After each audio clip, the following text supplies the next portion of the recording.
Avec 34 millions de visiteurs par an, Paris est l'une des capitales les plus visitées au monde.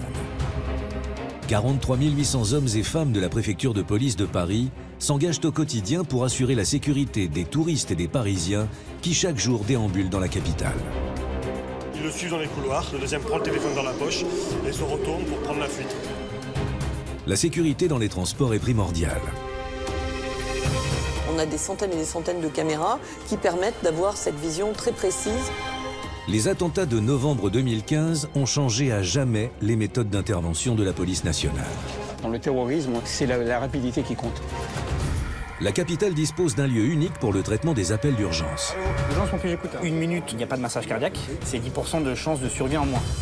La prévention des risques naturels, le secours aux personnes, la gestion des risques chimiques ou la découverte d'explosifs est assurée 24 heures sur 24 par des équipes spécialisées. Quoi qu'il arrive, il faut que le déminage passe pour lever le doute. Capitale au rayonnement international, siège des institutions et des ambassades, Paris est chaque année le théâtre de quelques 6500 manifestations et événements festifs ou sportifs. Ouais, affirmatif, j'ai l'objectif juste devant moi. Face à la montée des violences, des unités anti-commando spécialisées avec de nouvelles mesures d'intervention sont devenues opérationnelles. Les voyous font la fête la nuit, les voyous font leurs affaires la nuit. Vite, vite, vite les gars! La nuit parisienne bouge. Nous allons vous faire découvrir des espaces interdits, des sites confidentiels où chaque jour, des hommes et des femmes œuvrent pour la sécurité de la ville lumière.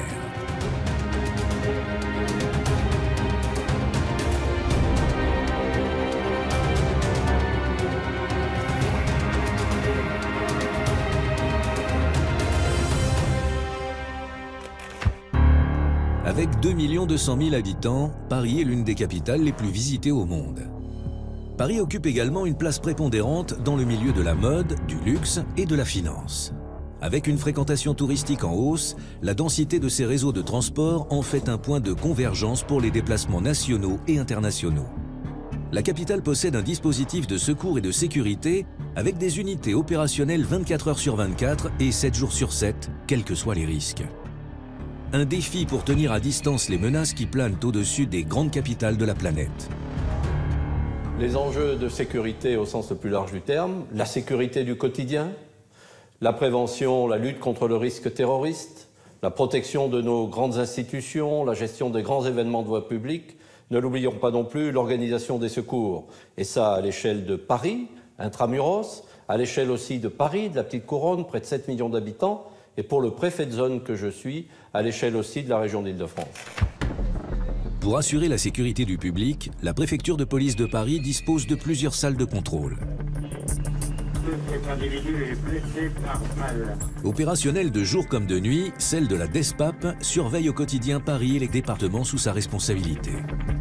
Elle coordonne notamment l'action de chaque commissariat. Ici, c'est bien le centre névralgique de la préfecture de police. Tout ce qui concerne la sécurité publique est décidé dans cette salle via le cabinet du préfet de police et notre directeur. Et 750 concernant le colis suspect invalide. Donc l'équipage arrivé sur place nous a transmis le point de fuite pour le labo. Chaque opérateur dispose sur son pupitre de différents outils, la radio évidemment, mais également le plan zonal de vidéoprotection qui permet de voir en direct l'événement et de l'évaluer de manière un petit peu plus objective, parce que le but de cette salle, c'est évidemment de coordonner l'ensemble des effectifs et de s'assurer que les services spécialisés, que ce soit la BRI, le labo et tout ce qu'il est nécessaire d'engager à la demande du directeur et du préfet de police, nous le mettons en œuvre dans cette salle. Paris et sa périphérie abritent de nombreuses institutions, ambassades, monuments historiques et autres sites sensibles. Pour effectuer leur surveillance, la police a accès à une multitude de réseaux de caméras.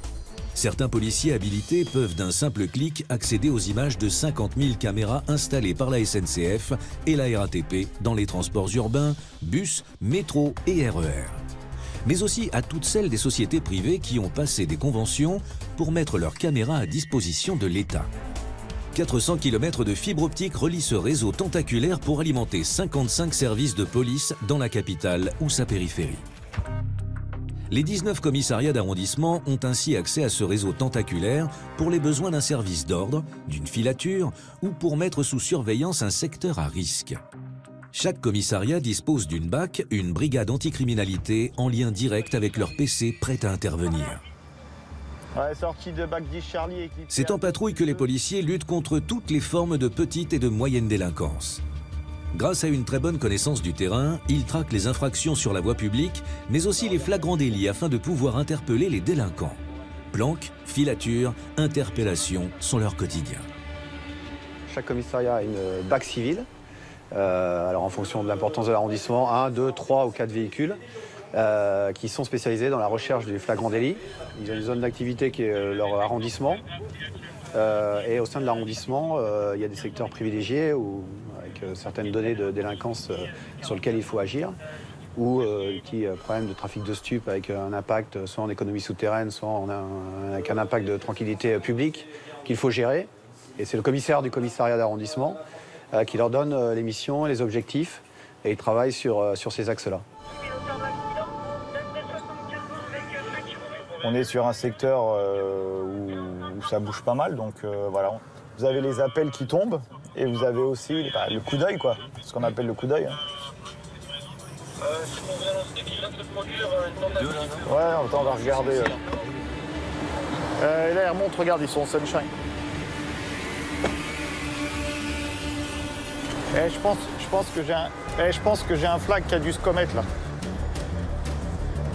Ils sont deux, là, ils se suivent avec 100 mètres d'écart, mais le premier, je sais pas. Le premier, je sais pas, il me semble qu'il a planqué un truc, j'en sais rien. Et je pense que son pote, il est en train de l'appeler, là. Parce que je sais pas s'il m'a pas cramé. Je vais aller taper le contrôle. Ouais. Tiens, viens voir. Alors, 2 secondes. Tiens, mets-toi là. T'as rien de dangereux? T'as pas de papier? Papier. Je sais pas, c'est bizarre. Ça, c'est à qui, ça? Ça vient d'où? Ouais, c'est arraché. Ouais, Lionel, positif. Ça vient d'où? Ah bah voilà. Voilà. Hein? Ça vient d'où? Ouais, c'est ça, je te dis.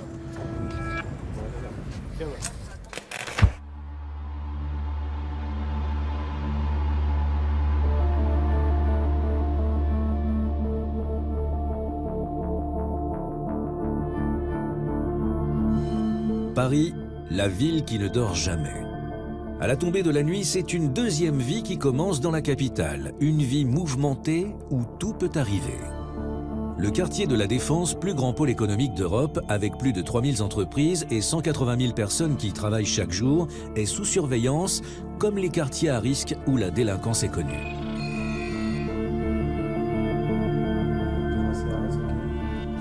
Les voyous font la fête la nuit. Les voyous font leurs affaires la nuit. La nuit, il y a une espèce de désinhibition avec l'effet de l'alcool, des stupes. La nuit, c'est festif sur Paris, donc une multitude de données qui fait que la nuit parisienne bouge. Tous les commissariats ont une BAC de nuit, 1 ou 2 véhicules en fonction de l'importance de l'arrondissement. Et ils travaillent sur les objectifs locaux de leur arrondissement. Flagrant délit, stupes, agression, vol avec violence. Pour renforcer ces 20 BAC de nuit d'arrondissement et sécuriser les soirées parisiennes, la brigade anticriminalité de nuit BAC 75N a été créée en 1993. La BAC 75N, c'est une unité de soutien qui travaille soit de manière individuelle au sein des arrondissements en renfort sur des sécurisations particulières et qui recherche le flagrant délit, en tenue, comme la mienne. Pourquoi en tenue? Parce qu'en plus de cette mission de recherche du flagrant délit et de soutien aux BAC et autres effectifs d'arrondissement, on peut les regrouper sous mon autorité et celle des officiers en petite unité constituée, un peu comme une petite CRS, capable d'intervenir sur un événement grave de violence urbaine, de maintien de l'ordre et d'agir en conséquence.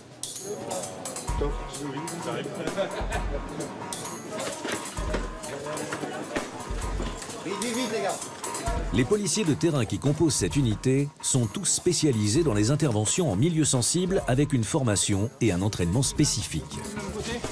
Il y avait des tirs de feux d'artifice, de mortier. Le lieu est assez prisé de la jeunesse un peu alternative. Donc les gens ont appelé à plusieurs reprises le commissariat et police secours. Évidemment, ils n'arrivaient pas à dormir. Hein. Il y avait des domiciles tout autour. Rien de méchant, surtout quand on est en force. Donc on va saisir la sono pour éviter que ça se reproduise. Et on contrôle les jeunes. Il n'y a pas vraiment de voyous, quoi. Donc on a affaire à différentes sortes d'interventions, des séries de vols de violence, les cambriolages, des sorties de boîtes de nuit un peu houleuses, des quartiers de Paris qui chauffent un peu en termes de violence urbaine sur lesquels on doit intervenir. La difficulté, c'est que un fait de délinquance comme un vol de violence et une cité qui commence un peu à chauffer en termes de violence urbaine, c'est pas les mêmes techniques d'intervention, c'est pas la même manière d'intervenir. Donc voilà, on est multifonction et ça rend le métier encore plus intéressant mais aussi difficile.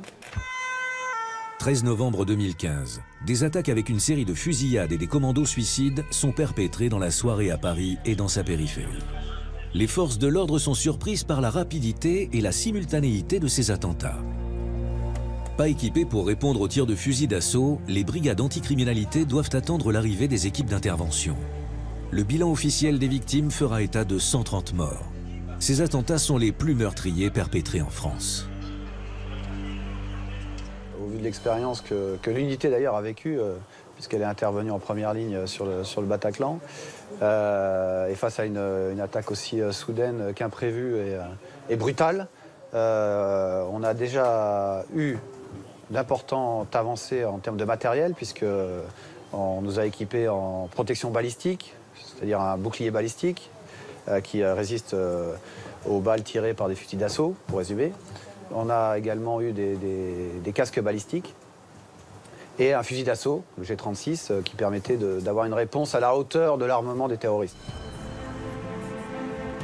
En patrouille chaque nuit, cette unité est en mesure d'agir rapidement pour sécuriser un lieu avant l'arrivée des unités d'intervention antiterroriste. Comme dans le quartier de l'Opéra, lorsqu'un assaillant a tué un passant au couteau et en a blessé 4 autres avant d'être abattu par les policiers.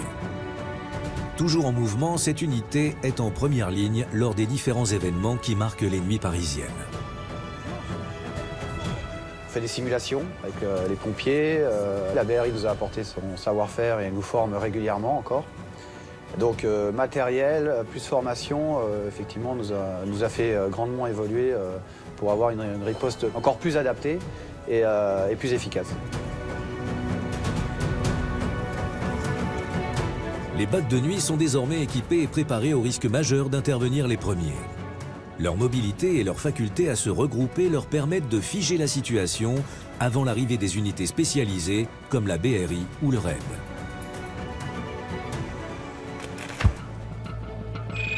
Banlieue parisienne. Des unités d'intervention de la préfecture de police de Paris sont rassemblées. Un exercice commun est en préparation. Brigade anti-commando, compagnie de sécurisation, pompiers et services de secours sont en alerte sous le commandement de la BRI. Un kamikaze a pris des otages dans un bus. On a donc une prise d'otage et ce qu'on a ajouté comme difficulté, c'est une dimension, nous ce qu'on appelle une dimension NRBC, c'est-à-dire une attaque avec des produits chimiques. Les compagnies de sécurisation interviennent en premier pour assister les victimes et sécuriser les abords. On sait qu'on peut avoir ce risque-là, on l'a vu dans le passé. Des attaques au sarin, par exemple, au Japon. Donc, on se prépare à ce type d'attaque.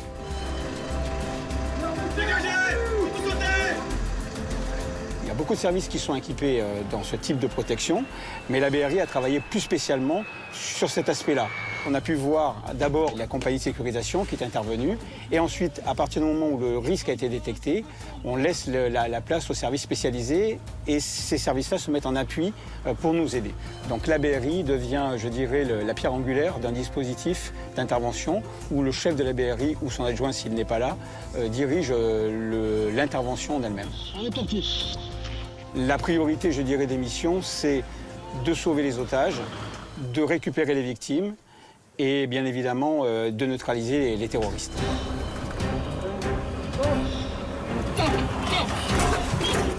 C'est maintenant à la BRI d'intervenir avec ses différents groupes techniques qui utilisent un armement et des moyens spécifiques comme un robot à roulettes équipé d'une caméra. On a un groupe technique qui travaille sur ce qu'on appelle la R&D, la recherche et développement, et on essaie d'avoir le matériel le plus pointu possible. Le but du jeu étant de pouvoir apporter un appui important aux groupes qui sont en intervention.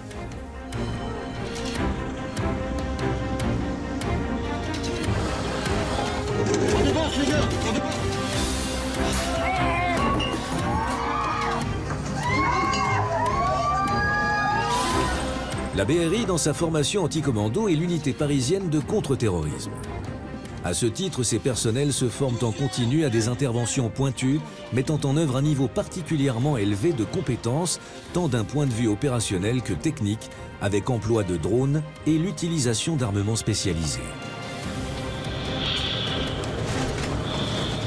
Dans le terrorisme, on a pu le voir, c'est la rapidité qui compte. La BRI est le seul service qui allie mission d'intervention en situation de crise et mission de police judiciaire, surveillance, identification et filature. Située sur l'île de la Cité au cœur de Paris, dans le mythique 36 quai des Orfèvres, la BRI, plus connue sous le nom d'Antigang, est l'une des brigades centrales de la direction de la police judiciaire parisienne. Pionnière, elle s'est forgée au fil des affaires des compétences et un savoir-faire qui inspirent la création de l'unité d'élite d'intervention du RAID en 1985. Aujourd'hui encore, elle mène de front lutte contre le grand banditisme et intervention en situation de crise. Les origines de ce service, c'est dès 1964, à l'initiative d'un de nos aînés, François Lemoyle, qui a eu l'idée de prendre le problème judiciaire à l'envers, notamment les braqueurs. C'est-à-dire qu'auparavant, on attendait qu'un braquage soit commis et ensuite on investiguait pour déterminer qui était monté au braquage, les interpeller, les présenter devant un magistrat. Et il a eu l'idée lumineuse de se dire on va se mettre derrière et on va les monter en flagrant délit. Depuis sa création, la BRI s'est illustrée dans la lutte contre le grand banditisme, dans la libération d'otages ou dans l'intervention à l'occasion d'attentats. Le service a été maillé par de très belles affaires, la libération du banquier Mallet, l'enlèvement du baron Opin, la neutralisation de Messrine. Voilà, donc c'est un service qui à l'origine a un ADN judiciaire. Donc une partie de notre travail, aujourd'hui la moitié de notre travail, consiste à faire des filatures surveillance en vue de faire des flagrants délits.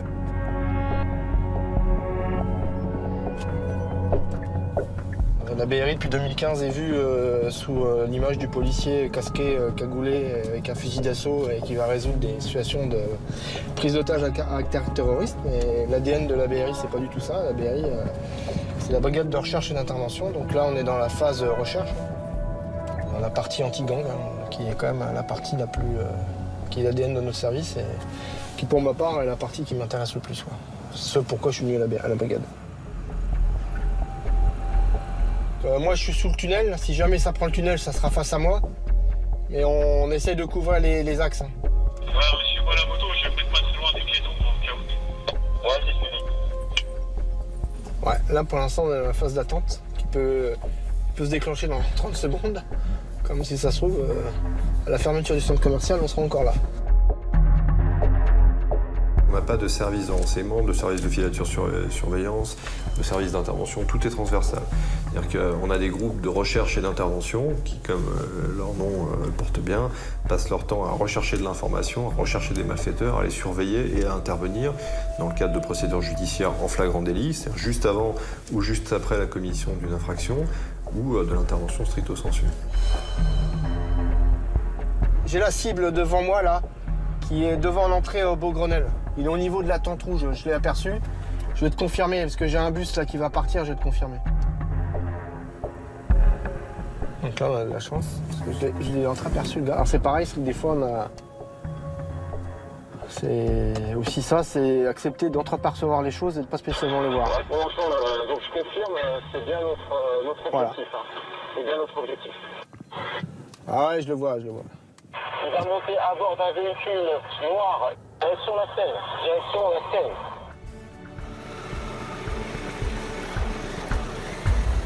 Ouais, affirmatif, j'ai l'objectif juste devant moi. Les équipes de filature sont constituées de plusieurs véhicules, motos, voitures banalisées ou camionnettes équipées pour la surveillance.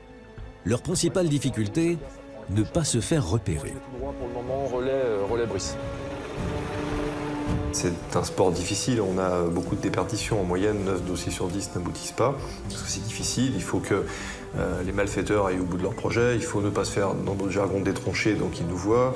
Il ne faut pas se faire balancer. Enfin, il y a tout un tas de contraintes qui font que c'est pas aussi simple et qu'en moyenne, un dossier sur 10 aboutit. Donc ça, c'est l'aspect judiciaire. Détecter les malfaiteurs susceptibles de se livrer à des actes de banditisme organisé, les surveiller et les interpeller en flagrant délit fait partie de l'ADN de la BRI. Exercice tactique donc équipé en lourd avec des moyens de riposte. Une colonne dans laquelle nous avons intégré donc des techniciens avec des moyens robots. Un maître chien aussi avec un chien d'attaque. Et nous allons donc procéder à des exercices de forcené, de retrancher, de prise d'otage pour pouvoir arriver à se perfectionner dans nos techniques de progression. Les enquêteurs de la BRI sont ainsi prêts à s'engager dans un affrontement armé avec des individus extrêmement dangereux. Pour plus de véracité, les exercices se font régulièrement avec des balles en caoutchouc qui peuvent provoquer des hématomes aux policiers touchés. C'est bien fait, on poursuit la progression sur la gauche. L'utilisation d'un robot équipé d'une caméra sur roulette comme éclaireur est efficace pour les forces d'intervention dans un espace confiné. La caméra haute résolution retransmet les images en direct à l'équipe d'intervention. Tout le monde est rentré? C'est un gain de temps important qui augmente la sécurité des policiers en leur permettant d'identifier les dangers avant d'évoluer dans une zone à risque, telle que la montée d'un escalier ou l'entrée dans une nouvelle pièce.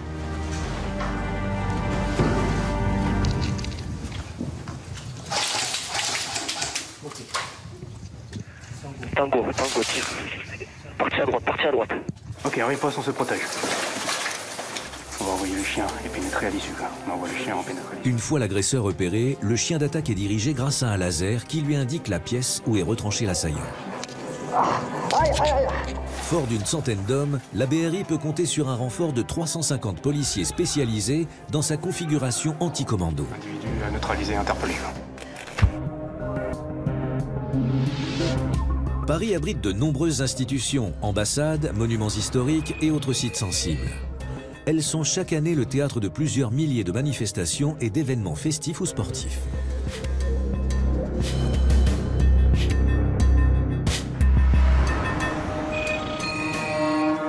Direction le deuxième sous-sol de la préfecture de police. Nous allons vous faire découvrir l'un des sites ultra sécurisés de la DOPC. C'est de cette salle de commandement que sont surveillés les événements exceptionnels de la capitale.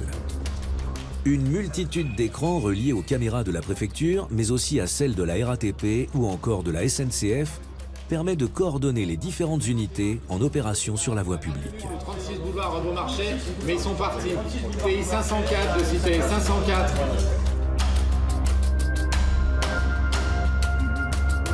Cette salle, c'est le centre commandement, le point névralgique qui est chargé de suivre en temps réel tous les événements qui se passent sur Paris et la région parisienne, le Grand Paris. Et notamment, les événements qui m'intéressent plus particulièrement sont liés au Mosovo, le maintien de l'ordre, les services d'ordre et les voyages officiels. C'est d'ici que partent les ordres des différentes unités présentes sur les lieux. Police, gendarmerie, services de renseignement et services judiciaires coordonnent leurs équipes sur place.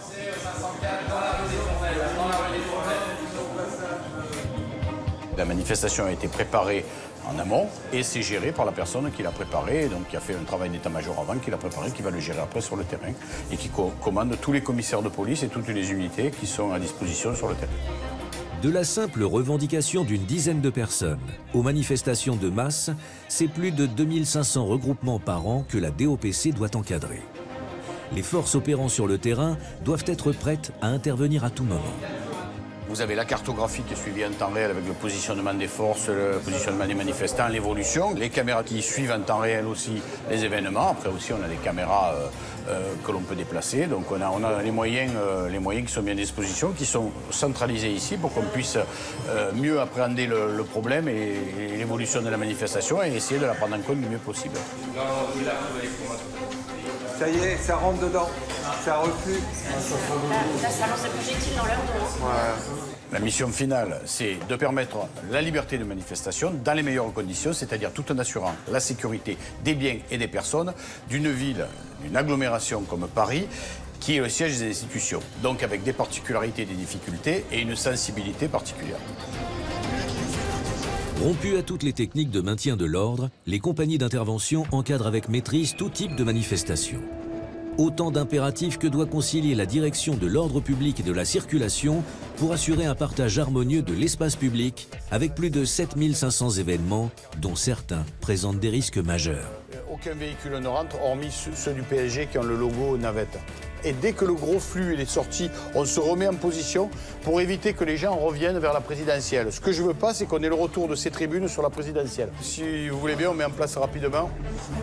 Après les attentats au Stade de France, des mesures de sécurité renforcées et de nouvelles habitudes pour le public ont été mises en place, en plus des mesures pour surveiller les hooligans.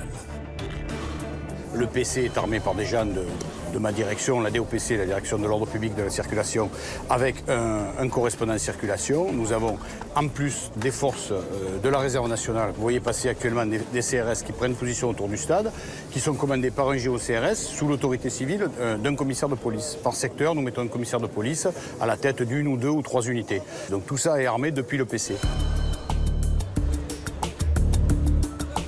Et on a une séparation des flux visiteurs. On sépare en fonction des tribunes. On fait arriver les gens depuis les stations de métro où vous n'avez pas de circulation autour du stade. Et on s'est rendu compte que plus on sectorisait et plus on cassait les flux, plus on était en sécurité.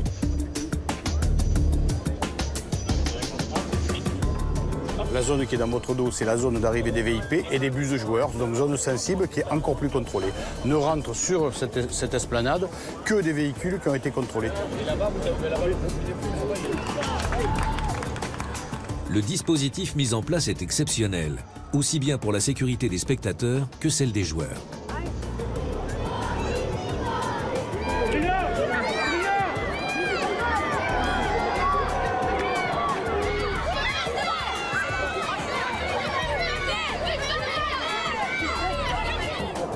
Un dispositif complété par des tireurs d'élite situés sur les toits et les terrasses, invisibles pour le grand public. Je ne sais pas si vous arrivez à le voir, on en a un qui est caché dans le stade de Jean-Bouin, dans les coursives, là, qui nous regarde en ce moment, qui nous surveille. Ça, c'est la sécurité ultime, si vous voulez, qui sert autant à me rassurer moi que vous. En cas d'événement majeur, nous avons un dispositif quand même relativement conséquent et qui part pratiquement des stations de métro et qui vient en se concentrant autour du stade. Voilà. Pour assurer la sécurité de l'enceinte parisienne, un PC ultra moderne en forme de bulle. Forces de l'ordre et opérateurs de surveillance peuvent compter sur plus de 150 caméras.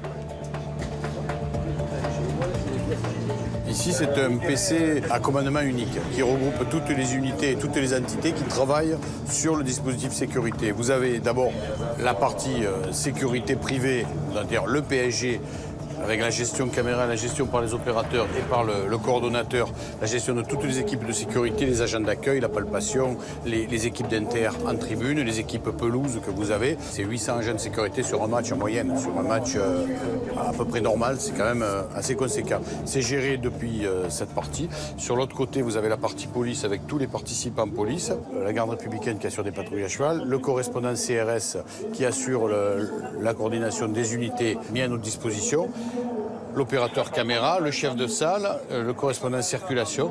Là-bas, vous avez madame le procureur qui est présente à chaque match, vice-procureur. La participation des effectifs judiciaires chargés de tout le traitement judiciaire, de tout ce qui peut se passer dans le stade, avec au final les interdictions de stade. Donc si vous voulez, chaque opérateur a un rôle bien déterminé et nous assurons la gestion des caméras extérieures et la gestion des caméras intérieures sont assurées par le PSG. Et donc c'est un exemple parfait de commandement opérationnel, si vous voulez, d'imbrication entre le partenaire privé et le partenaire de la puissance publique. Nous avons à la fois une mission sécurité générale anti-attentat avec un dispositif complet de sécurisation générale et vous avez après un travail classique sur la sécurité au match de foot qui prend en compte le traitement des hooligans, des ultras, et traitement parfois particulier des spectateurs un peu turbulents. On essaie de prévoir et d'adapter le dispositif au mieux en essayant de faire un dispositif calqué au plus juste pour économiser les forces de police aussi, pour ne pas mettre trop de personnel sur les événements. Cette surveillance a permis le retour des supporters du PSG et de stabiliser les débordements.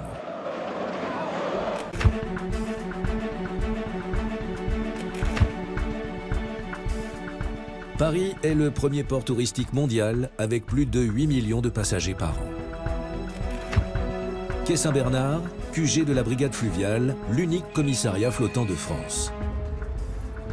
On est un service qui effectivement a une dualité de mission et c'est un petit peu l'originalité de l'unité avec des missions de secours que nous faisons donc en complémentarité avec les pompiers. Donc tout ce qui est secours à victimes et secours à bateau, qui représente une très forte activité pour le service, qui nécessite d'avoir donc une présence 24 heures sur 24, des policiers formés au secourisme, du matériel de secourisme et donc des formations et des entraînements réguliers. Et puis on est également des policiers, et au même titre que nos collègues de commissariat, donc on veille à la sécurité sur le fleuve et à la tranquillité et aux constatations d'infractions si jamais on devait intervenir et voir certaines choses. Sur le fleuve, plus de 1000 immeubles flottants sont recensés, sans compter les péniches de loisirs et de transport de matériaux. Un trafic intense et parfois dangereux.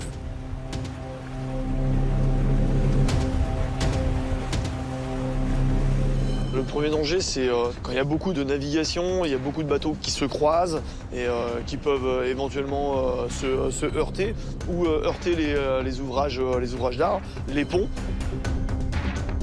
Deuxième danger, c'est les avaries moteurs donc des bâtiments. Ils peuvent vite arriver sur un pont et ne pas pouvoir passer, pas pouvoir gérer le passage du pont et toucher l'ouvrage. Ces sentinelles ont acquis au fil des années une connaissance intime du fleuve et de ses habitants.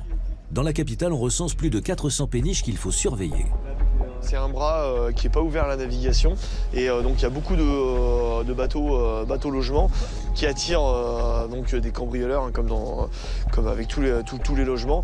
Donc on maintient une surveillance constante sur ces habitations et sur ce bras en particulier. La Seine est sous la surveillance constante de l'organisme Vigicru. Lorsque le fleuve atteint son pic de crue, c'est toute une organisation qui se met en place. RER et métro ferment leurs gares, en bordure de Seine, les musées sécurisent leurs œuvres. Les policiers de la brigade fluviale jouent un rôle important quand la Seine déborde. Ils ont pour mission de sécuriser ces berges et les habitants des péniches.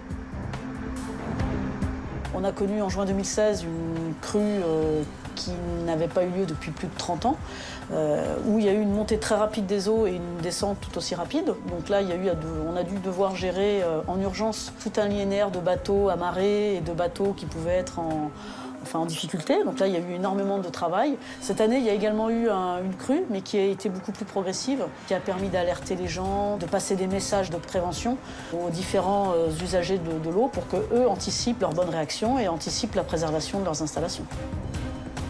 Lorsque la Seine atteint sa cote d'alerte, habitants et commerçants du fleuve parisien doivent évacuer par mesure de sécurité. Les policiers sont les seuls à pouvoir circuler sur le fleuve avec la brigade nautique des sapeurs-pompiers, le débit et le niveau de l'eau étant jugés trop dangereux.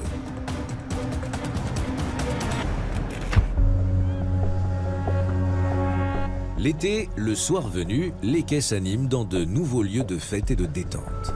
Alors la fête de la musique, c'est pour nous la journée ou la nuit la plus chargée de l'année parce qu'effectivement, c'est une nuit où il y a énormément de monde dehors et à partir d'un certain moment, l'alcool aidant fait qu'on a beaucoup de gens qui décident d'aller à l'eau en sachant bien sûr que c'est interdit et très dangereux. Et du coup, on a pas mal d'activités à ce moment-là et qui consistent à récupérer des gens qui sont à l'eau, prévenir toute agression sur les quais. C'est assez chargé. Comme toutes les nuits, l'équipe d'intervention de la brigade fluviale est en patrouille. La circulation sur le fleuve est réduite. Leurs rondes les amènent à contrôler les quais. Un appel les informe, pont de Bercy, un homme est tombé à l'eau. L'homme a réussi à regagner la rive, coincé contre la paroi du quai. Trempé, il est à bout de force. Monsieur, oh, eh oh, eh oh, eh oh, il y a un trou. Monsieur, oh, eh oh, eh oh, Monsieur, restez avec nous, hein. Monsieur, restez avec nous. Tu peux pousser 1, 2, 3. Allez, on appuie. Allez, asseyez-vous là. Arrivés sur place, les sapeurs-pompiers prennent le relais. Oh, monsieur, il est en train de partir. Oh là, qu'est-ce qui s'est passé? Vous avez pris quelque chose d'autre ou pas? Vous l'avez vu glisser ou pas? L'homme encore choqué est transporté à bord de leur embarcation au QG de la brigade fluviale. Les pompiers le placent sous assistance médicale et le conduisent à l'hôpital le plus proche. Chaque année, les plongeurs de la brigade fluviale sauvent plus d'une centaine de personnes de la noyade. Sur la même période, ils repêchent également une quarantaine de corps, pour la plupart des suicidés. Autre mission, la sécurisation du fleuve lors de visites officielles. Ce jour-là, le président de la Côte d'Ivoire, Alassane Ouattara, doit rencontrer les plus hautes autorités françaises. La délégation se pose en hélicoptère aux Invalides. Et le cortège se dirige vers l'Élysée. Le visiteur représente une cible potentielle pour des activistes. Les services de sécurité sont sur le qui-vive. En cas de déplacement de personnalités à proximité du fleuve, la brigade fluviale assure une sécurisation nautique pour parer à tout incident à proximité du fleuve. Ensuite, il se peut que des personnalités politiques se déplacent sur le fleuve, aient besoin de se déplacer sur le fleuve, et nous assurons à ce moment-là l'encadrement de ces services d'ordre en partenariat avec les services de protection des personnalités et d'autres compagnies d'intervention.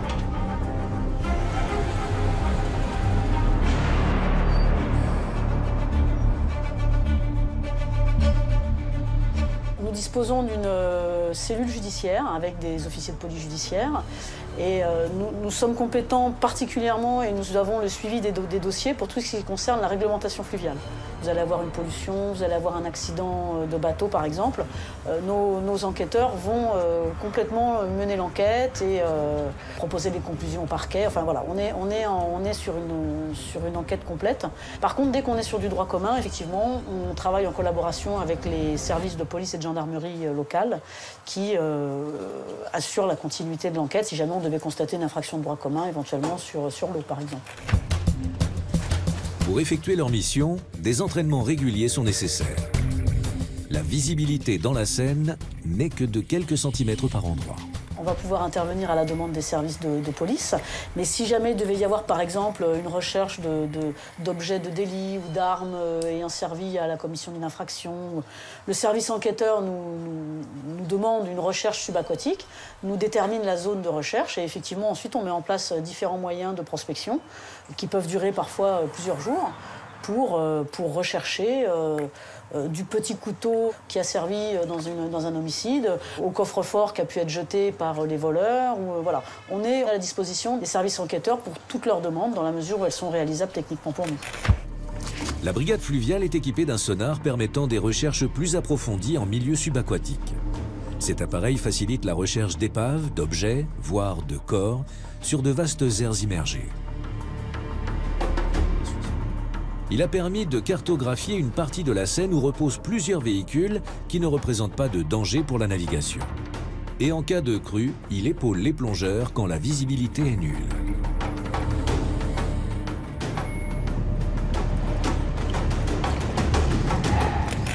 Et on va également intervenir sur les véhicules immergés si jamais il y a un risque de suraccident. 29 juillet 2010. Au pied de la Tour Eiffel, un bus garé sur un parking dévale le quai en pente avant de plonger dans la Seine. Pris par le courant, il vient percuter l'avant d'un bateau qui transporte une cinquantaine de passagers. En quelques minutes, le bus coule. Un accident rare et spectaculaire, l'incident n'a fait aucune victime. La brigade fluviale est un des acteurs de la sécurité du fleuve avec la brigade nautique des sapeurs-pompiers de Paris. La capitale et ses habitants seraient bien vulnérables s'ils n'étaient en permanence protégés par un dispositif de secours et de sûreté pour lutter et prévenir les risques naturels, les crises majeures et les urgences au quotidien. La brigade des sapeurs-pompiers de Paris doit faire face aux dangers propres à la capitale, des immeubles de grande hauteur, des établissements situés en grande profondeur, en plus des accidents sur la voie publique. Avec ses 8600 hommes et femmes, elle est le plus grand corps de pompiers d'Europe. Alors, le secteur de compétence de la brigade des sapeurs-pompiers de Paris est Paris et les 3 départements de la Petite Couronne. 7 millions d'habitants. Ça représente plus de 500 000 interventions en 2017 de notre part, c'est-à-dire 1400 par jour.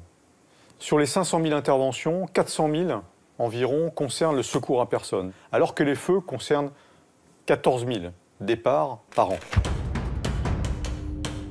Face à la progression continue des secours sur l'agglomération parisienne, une plateforme des appels d'urgence unique en France a été mise en place. Chaque année, le nombre d'appels augmente de 15%, mais tous n'ont pas un caractère d'urgence. Écoutez, les pompiers sont en route, hein, ils arrivent.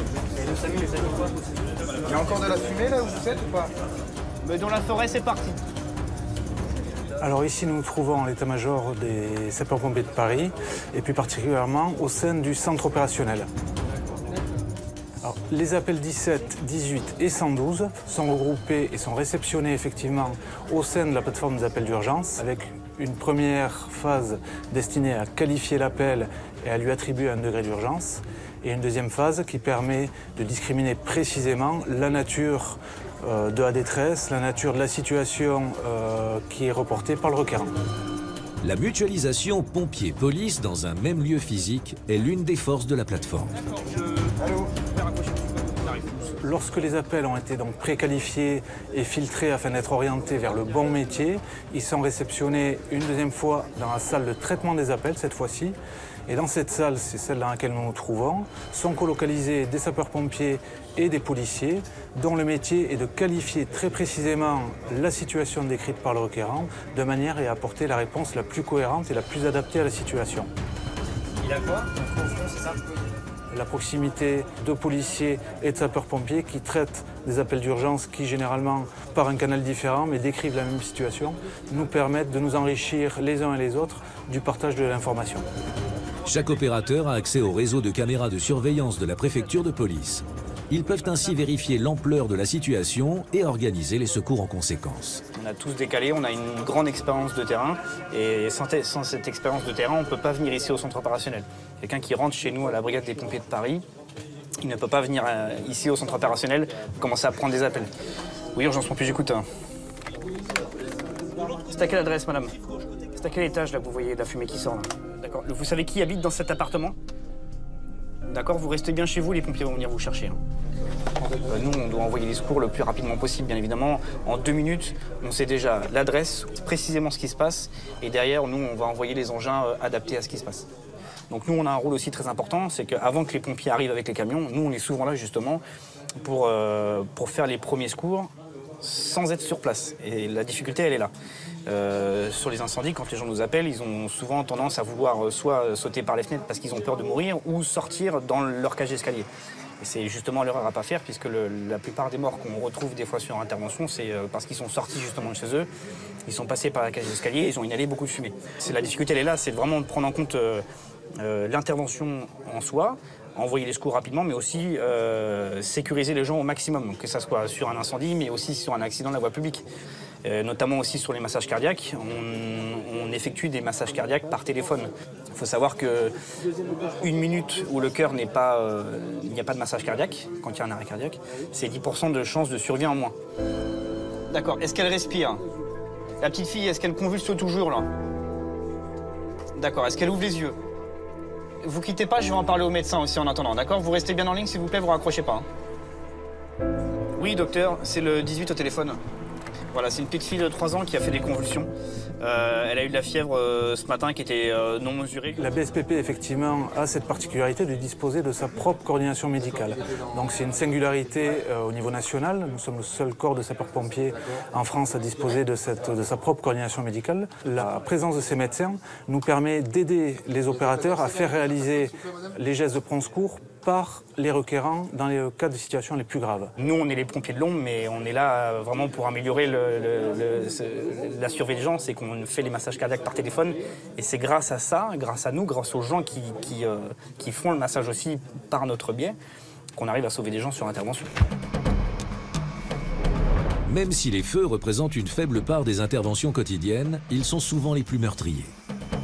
L'accès difficile, les rues étroites, les escaliers encore en bois sont souvent des sources de risques supplémentaires. La mise aux normes des immeubles anciens de la capitale n'est pas toujours réalisée.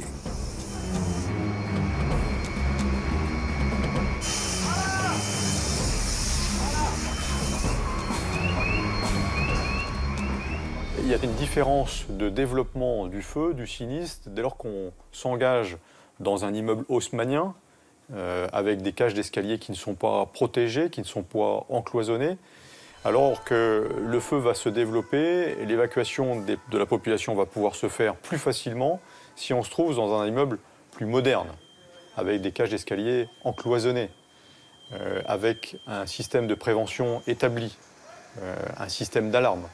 Il s'agit pour le sapeur-pompier d'adapter sa réponse, les moyens techniques, s'adapter à l'infrastructure, et sa réponse tactique. Le nombre d'engins, le type d'équipe qui va pouvoir intervenir en hauteur ou en souterrain.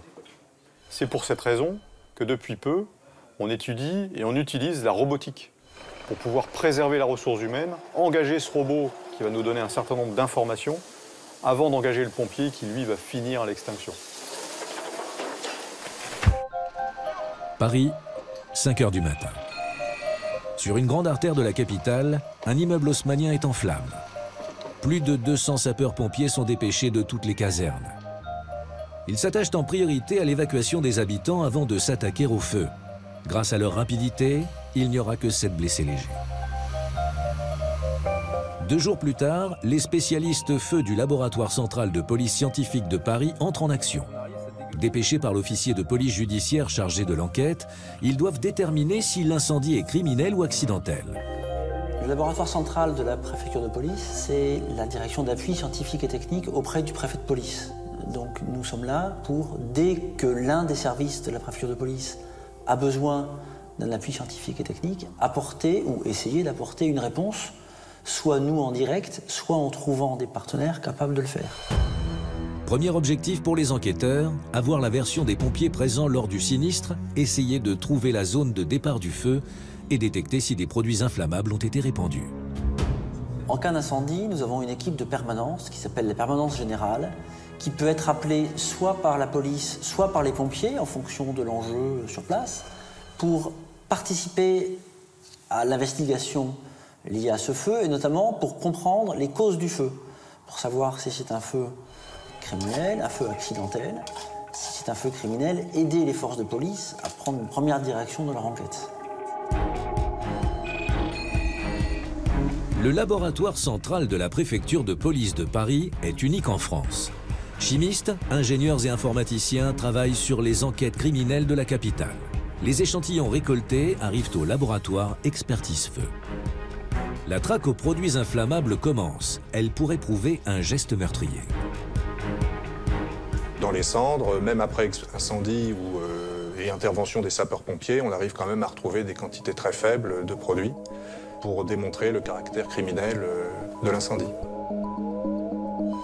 Créé en 1878 à Paris, le labo regroupe 200 experts en 3 pôles d'intervention, l'incendie, l'explosif et le chimique. Le risque chimique, il est multiforme et nous nous sommes organisés pour être capables de répondre à une couverture la plus large possible du risque chimique. On a une technique d'intervention en 2 temps. D'une part, on a un camion laboratoire qui peut être déployé sur le terrain pour faire des analyses au plus près. Et d'autre part, nous sommes capables de ramener des prélèvements au laboratoire pour faire des analyses plus précises d'autres espèces chimiques ou alors quand on est en dessous des seuils correspondant à ce qu'on est capable de détecter sur le terrain. 24 heures sur 24, le laboratoire central met des équipes d'intervention à la disposition des autorités de police parisiennes. Il y a une partie du laboratoire qui intervient, donc notamment dans le cadre de perquisitions, si on veut identifier des laboratoires clandestins ou des filières de synthèse d'explosifs particuliers. Alors, le laboratoire explosif, l'objectif, c'est de rechercher sur les vestiges de l'engin explosif ou sur la surface à proximité, disons, du siège de l'explosion, les traces d'explosifs qui pourraient encore être détectées pour identifier la nature chimique du produit utilisé. Un distributeur de billets de la Poste attaqué à l'explosif. Charge préformée pour ouvrir le distributeur de billets. Je fais l'extérieur pour voir s'il n'y a rien. Et après, je regarderai à l'intérieur pour voir s'il n'y a pas un détonateur, un truc qui traîne. Hein. Une équipe d'experts en explosifs est sur place. Elle sécurise les lieux et cherche à prélever les traces et débris de l'engin qui a servi à ouvrir le distributeur. Celui-ci a été découpé par la charge explosive, il ne reste plus qu'un trou béant. fois, ça a découpé les 3 quarts, mais il y a une partie qui n'a pas bien fonctionné. Donc ce qui ressemble constituant de ce cadre-là, c'est des éléments qui est là. J'ai peut-être un petit éclat là, un petit éclat là, et un fil là-bas. Cette section du laboratoire est spécialisée dans l'analyse des substances explosives, qu'elles soient d'origine criminelle ou terroriste. À partir de ces conclusions, les recherches peuvent orienter les enquêteurs vers tel ou tel groupuscule ou truand. Les équipes de déminage du laboratoire sont chargées de transporter les substances explosives découvertes dans la capitale. Quand un colis suspect est découvert, une équipe du laboratoire central est envoyée sur place. Les démineurs doivent être en mesure d'intervenir en moins de 15 minutes sur le lieu de l'opération, quelle que soit la circulation. Les équipes sur place ont sécurisé les lieux. Une bouteille de gaz suspecte a été découverte sur un trottoir. C'est comme ça à Paris. Donc, quoi qu'il arrive, il faut que le déminage passe pour lever le doute sur cette bouteille. Et ensuite, ça fera l'objet d'un enlèvement. Face à la menace terroriste, les démineurs sont de plus en plus sollicités pour assurer le désamorçage ou la destruction de tout engin susceptible d'exploser. Paris, région capitale, a des enjeux de déminage extrêmement forts. Nous faisons environ 2500 interventions par an sur des colis, des véhicules, des objets suspects. 2500 interventions par an, c'est à peu près 7 par jour.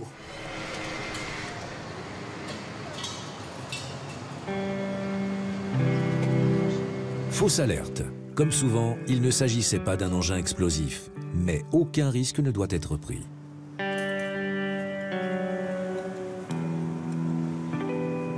Le niveau de menace extrêmement élevé que nous vivons depuis 2015 a conduit en fait à 2 évolutions majeures. Amélioration des méthodes pour faire face à un risque accru. Amélioration des méthodes en protection et amélioration des méthodes de neutralisation des engins suspects, voire même des engins plus que suspects, des engins avérés.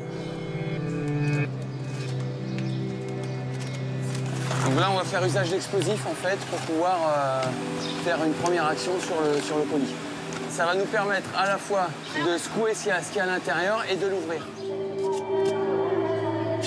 Une détonation va retentir dans quelques instants au coup de sifflet. Merci de bien falloir protéger vos oreilles. Que ce soit dans les aéroports, les gares ou sur les rails de chemin de fer, leurs interventions sont de plus en plus fréquentes.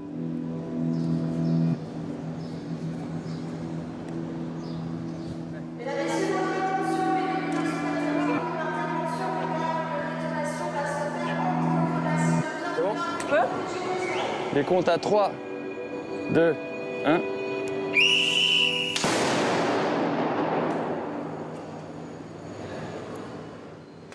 Les démineurs sont équipés d'une panoplie de moyens, d'une espèce de boîte à outils avec différents moyens, des tenues particulières, des moyens d'intervention à distance, etc. En fonction de leur analyse de la situation, de l'analyse du risque, des éléments de contexte, ils vont sur le terrain, au plus près du besoin, choisir le moyen qui est le plus adapté à la menace rencontrée. Robot lanceur de projectiles sous haute pression, système de contrôle au rayon X qui permet de ne pas détruire l'objet suspect, ces dispositifs font partie des techniques de plus en plus sophistiquées mises au point grâce aux informations récupérées sur les zones de conflit.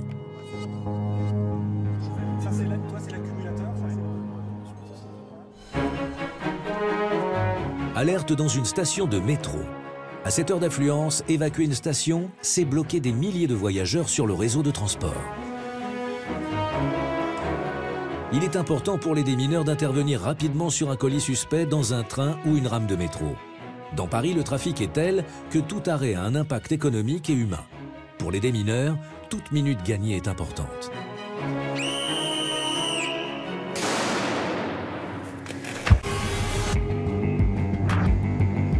La sécurité dans les transports est une priorité. L'Île-de-France concentre à elle seule 60% de la délinquance commise dans les transports en commun en France.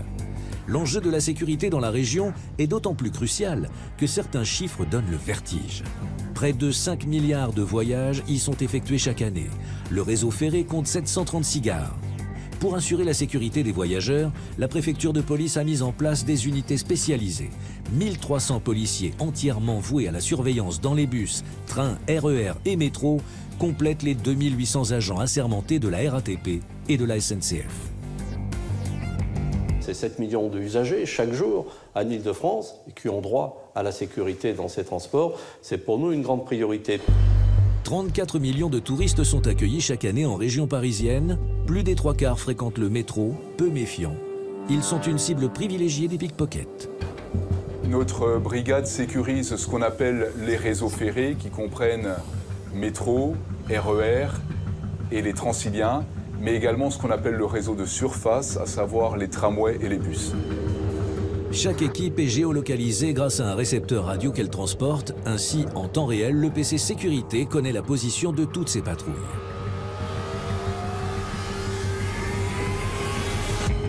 Sous-sol de la maison de la RATP.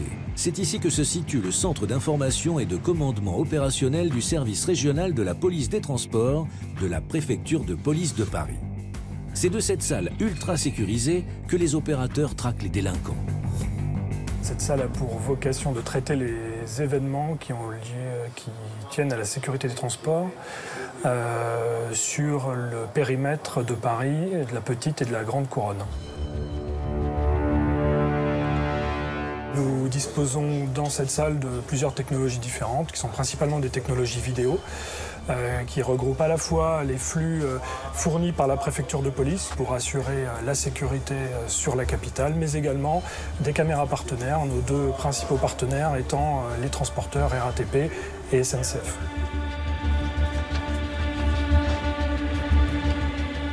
Nos équipes de salles de traitement de l'activité opérationnelle suivent l'activité de chacune des patrouilles, donc sont au courant des secteurs qu'elles sont censées parcourir. Plus de 260 patrouilles sécurisent chaque jour plus de 1000 métros, RER et trains de banlieue. La compagnie de sécurisation qui est en uniforme sont des policiers qui effectivement patrouillent au quotidien. Bien sûr, visibilité et dissuasion, mais cela ne les empêche pas de faire de nombreuses interpellations pour des infractions qui sont commises dans les transports, notamment des vols, mais également des affaires de stupéfiants ou des agressions.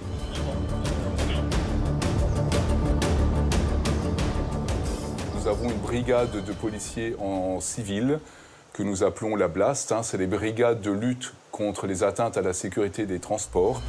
Et eux sont en charge notamment de lutter contre tout ce qui est vol à la tire, vol-violence, mais également à l'occasion des agressions sexuelles qui sont commises dans les réseaux.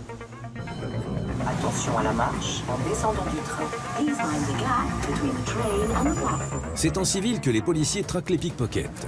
Ici, pas de voitures et de sirènes hurlantes. C'est en courant et en basket qu'il faut parcourir les kilomètres de couloirs qui séparent les différentes stations. Là, on a 3 individus qui sont actuellement en gare et qui s'intéressent à des bagages. Pas d'uniforme, pas de signe distinctif. Ces hommes et ces femmes sont des professionnels de la filature et de la discrétion. Ils doivent se fondre dans la foule. Les 3 individus se sont séparés. Il y en a un dans le train, dans la voiture 18, et les 2 autres qui ont rejoint la gare. Donc là, c'est pour ça on s'est divisé en 2 groupes.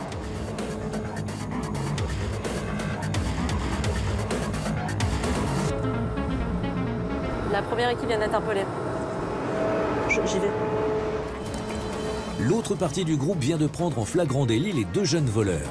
Ce n'est que partie remise pour le dernier qui est monté dans le train. Il a bien été identifié. Do you have 5 minutes to take Okay, that's fine. Yeah. Because we need your declaration on paper. Okay. Les 2 individus repèrent la victime avec un téléphone dans la poche. Ils le suivent dans les couloirs. Ils se collent derrière en essayant de dissimuler leurs gestes. Pendant qu'il y en a un qui dissimule les gestes de son complice, le deuxième prend le téléphone dans la poche et se retourne pour prendre la fuite. On est juste derrière, on interpelle, on prend contact avec la victime qui nous confirme qu'il s'agit bien de son téléphone.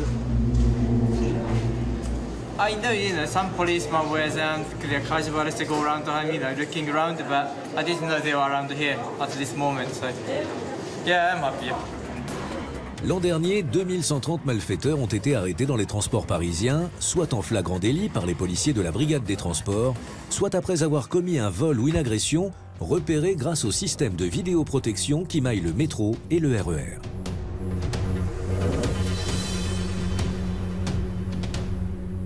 La cellule de vidéopatrouille a pour mission de détecter des profils à risque de personnes susceptibles de commettre des vols, principalement. Cette unité a à sa disposition des effectifs qui sont dédiés en surface dans un véhicule et qui sont pilotés directement par les opérateurs vidéo qui assureront le suivi des individus suspects jusqu'à leur interpellation. Pour cela, il faut avoir une grande expérience du terrain, connaître les emprises des transporteurs et également avoir une grande dextérité dans la manipulation des outils informatiques qui sont mis à notre disposition de manière à pouvoir constater un fait du début jusqu'à la fin. Les transports, qu'ils soient souterrains ou en surface, sont une priorité pour la vie des Parisiens. Chaque jour, plus de 4 millions de déplacements motorisés sont effectués entre Paris et sa banlieue et plus de 3 millions dans la capitale. Le périphérique, avec ses 35 km, cumule à lui seul 1,2 million de véhicules par jour.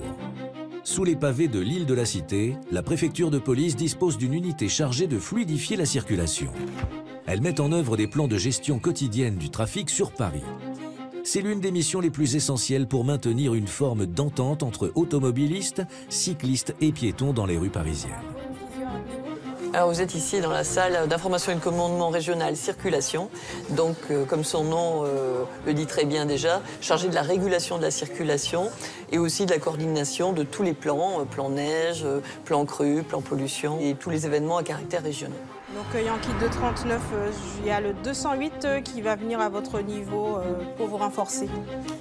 Donc on a une compétence globale sur l'agglomération parisienne, capitale et petite couronne, et aussi une compétence sur les axes structurants, là uniquement du préfet de police, en grande couronne. Ce qui fait un terrain de jeu qui est quand même assez important, 1700 km, sur lequel on doit agir en matière de circulation, et on va surveiller avec notre réseau de caméras PZVP, on va surveiller la capitale. Et à partir de là, on va donner des instructions aux effectifs sur le terrain. C'est reçu. Il faut absolument que... Chaque fois qu'un problème est détecté, une équipe est dépêchée pour rétablir la fluidité du trafic. En cas d'incident majeur, la circulation sera déroutée pour laisser les voies libres aux services de secours et aux forces de police. Dans de meilleures conditions. On a des centaines et des centaines de caméras qui permettent d'avoir cette vision très précise.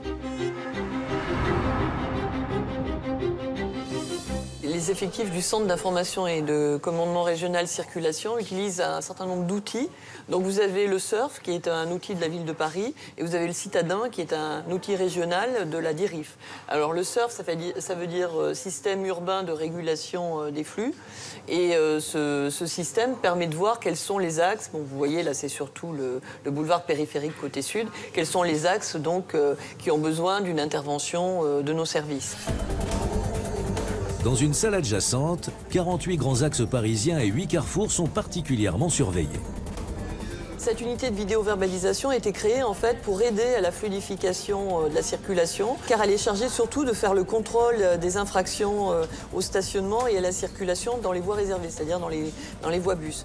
Puisque actuellement, si la voie bus ne circule pas, le bus est obligé de sortir de sa voie bus et il va encombrer les fils de circulation générale, les taxis de la même manière et les cyclistes aussi vont être obligés de sortir de la voie bus et prendre des risques en étant sur les autres voies.